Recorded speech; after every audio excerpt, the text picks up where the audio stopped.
আজকে দেবরের অনুষ্ঠান, এর জন্য আজকে হলুদ পার্টি হবে। সকালে ঘেট থেকে শুরু করে একদম ওপরে প্রচুর পরিমাণ সুন্দর করে সাজানো হয়েছে।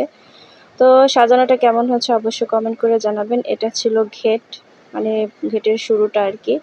তো আমার বাচ্চারা ঘেট দিয়ে হাঁটতেছে, তারপরে হলুদের জন্য প্রিপারেশন নেওয়া হচ্ছে। সবাই মিলে কাটাকাটি ডেকোরেশনের জন্য, মানে বরের সামনে যেগুলো দেওয়া হবে ওইগুলো সব কিছু সাজানো হচ্ছে। অনেক সুন্দর হয়েছে কিন্তু, তাই না? ছেলের নাম ছিল হাফিজুল, আমার দেবর হয়। ইটালি প্রবাসী আর কি, মানে খুব বড় করে অনুষ্ঠান এবং খুব ভালো ঝাঁকঝমট করে আয়োজন করা। আর কেমন হয়েছে অবশ্যই সুন্দর একটা কমেন্ট করে জানাবেন। এই যে ছিল যেখানে হলদি পার্টি হবে ওইখানে এই স্টেজটা করা হয়েছে, যাতে আলাদা করে ছবি তোলা হয়, এর জন্য এই স্টেজটা করা হয়েছে। আর এই যে দেখেন, এটা হচ্ছে যেখানে বসে বরকে আর কনেকে হলুদ দেওয়া হবে। তো এই আয়োজনটা পরবর্তীতে হবে, এখন আর কি সব গুছানো হচ্ছে।